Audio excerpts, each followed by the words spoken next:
Google is now using your uploaded search media to train AI. And maybe we did not know this, and maybe they're doing too much. Maybe they have the right to do it. I don't know, but we're going to talk about it. I'm going to put it right in your face, and you can make a decision on how you want to move moving forward. All right. So this is what they're saying. Okay. They're saying Google quietly changed how it handles your data. Previously, one single button called web and app activity controlled all of your tracking. Now Google said, hold up, we're going to split that into two different settings. It's called search service history and personalized recommendations. Now, here's the problem, is that the search services history automatically saves the media you upload. So if you use services like Google Lens to snap a picture, you record a voice search. So if you ever said, hey, Google, if you speak into Google Translate, Google stores those files. They keep this data for up to 4 years. Human reviewers are looking over it to make sure you're not saying nothing crazy. And then they say Google uses it to train its AI models. So if you do not want your personal files used for tech development, you got to go in there manually to change your Google account settings and uncheck the save media box. Now, you can snap your photos of a prescription bottle or skin changes using Google Lens to quickly track health details or identify medications. The AI learns from these real-world images to give more accurate feedback over time. These voice commands become highly accurate for older adults who might have arthritis or find typing on smaller screens difficult. So the system trains on the diverse vocal patterns to understand you clearly. They're training on what you are saying. When traveling internationally, you can hold your camera up to a sign or a menu. I'm guilty, right? And the system trains on these uploaded images to deliver instant, perfect translations in real time. You can take photos of old appliance parts, car components, or tools around the house immediately and find matching replacements or repair guides without knowing the technical names. Scanning a receipt, physical bills help organize monthly expenses automatically, and the AI improves the text recognition capabilities by analyzing these documents. Now, why should you care about all of this? You ain't got to care about tech. But you use Google tools every day. And when you speak to your phone and look up a recipe or use your camera to identify a plant or anything else, you are uploading your personal data. And this policy update means your voice, your face, your home, and your private documents are saved on a server by default. It is no longer just a text. Your actual voice recordings and personal photos are being stored for up to 4 years. Look, that's a lot to unpack, and I'm going to ask you guys your thoughts on this. How do you feel about Google using your uploaded search media, photos, voice to train its AI? How do you feel about it? I'm getting ready to get Chris and Revis's thoughts on it, but I want to make sure I get you guys in the audience tapped in. How do you feel about Google using your uploaded search media to train its AI? One, if you're watching on your phone, predictable trade for smarter tech. Two, uncomfortable, I'm going to opt out. Three, I feel indifferent, I knew it was never private. Or four, pay me my royalties for my assets. 1 through 4, let me know in the comments. How do you feel about Google using your uploaded search media to train its AI? Chris, you are a guest. You get the first comment. Oh, am I choosing between that? Because I'm going to choose none of the above. I think first and foremost, when it comes to this, you can't have both.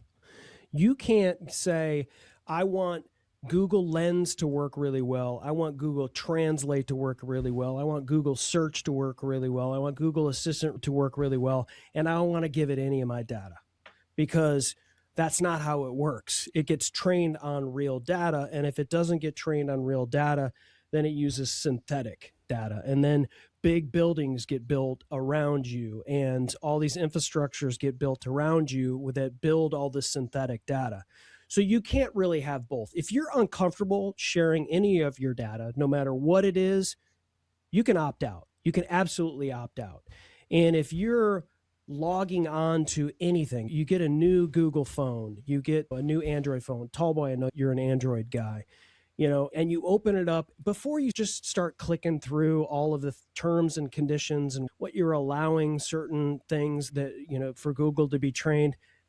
Just take that extra time and say, hey, listen, I don't want this. It's okay that you get this. And the other thing too is have some personal judgment as well. Like, I'm not going to have a receipt where I ate at this bougie Buckhead restaurant and it's got my credit card information and I'm going to take a picture of it with my Android phone and expect that that's not going to be somehow and in some way end up on a server and potentially get used for whatever. Children, all of those things that are sensitive information we don't want the world to know. Show some judgment and make sure you're not taking photos and using Lens to take pictures of stuff that's in the background that might get used. Revis, your thoughts? I don't have no problem with them using my data and the things that I do. I just want to get paid. I'm just saying, hey, if I'm going to train the AI, if I'm going to train it, at least pay me for training, Geez. Pay me for training. Geez. Give me my royalties and assets. And if you're going to be using my phone and all that other stuff, geez, when I go to those adult pages and stuff, what is Google learning from that? I mean, what is AI learning from that? It might be a little freaky when they get a little older. I'm just saying, hey, it's too new right now, but when they get a little older, it might be a little strange there.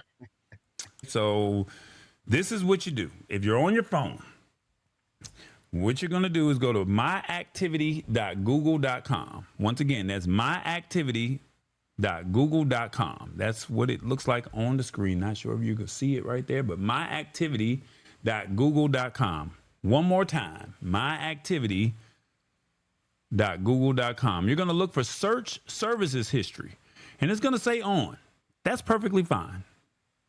It says saving your activity to search service history tailors your experiences by letting you revisit past journeys and helps you improve generative AI models. It may include related media in your general location.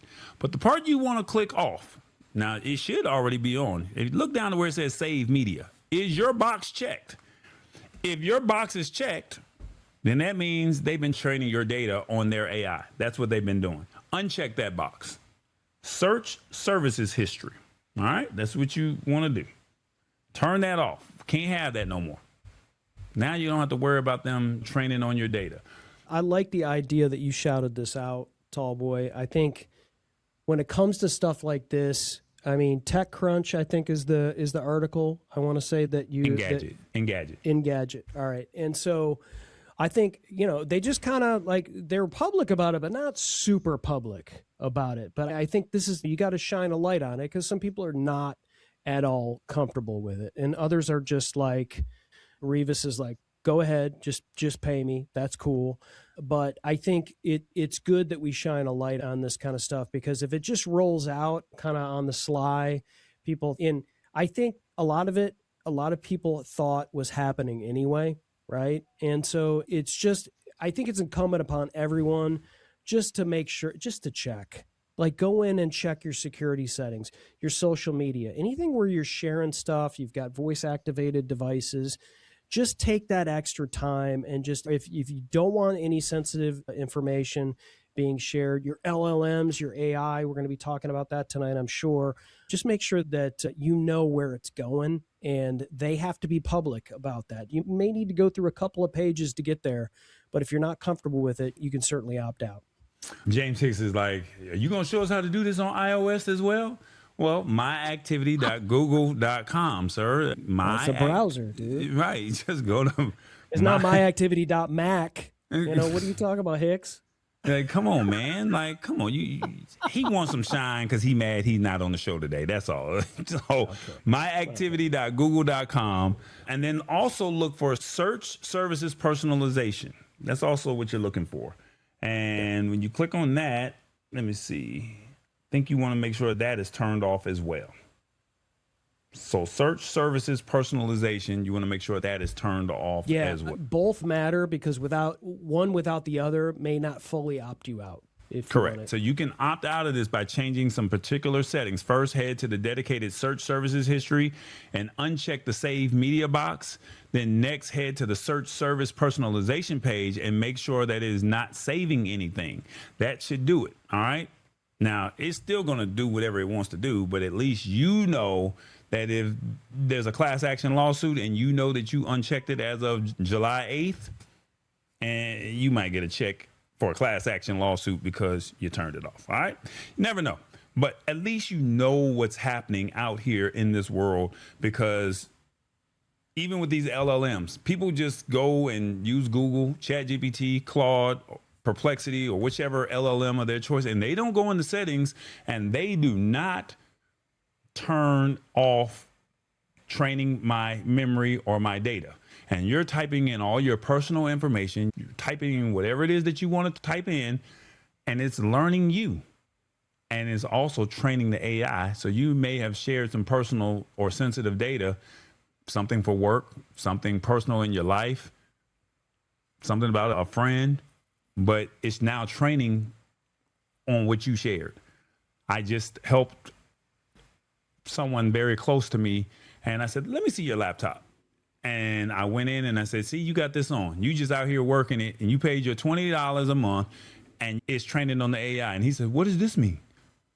It means that everything that you put in here has now been trained on AI as of today. And he said, that's not cool. Well, did you go in the settings? So this is why we're talking about it today. All right. Put it right there. myactivity.google.com. You're going to look for search services history. You're going to uncheck the save media box. And then you're going to also go to the search services personalization page and make sure that it is not saving anything. All right. And this works on PC and this works on your phone. So if you do it on one, it automatically does it on the other because you're logged into that account. So that way, you know that Google is not at least training on your data.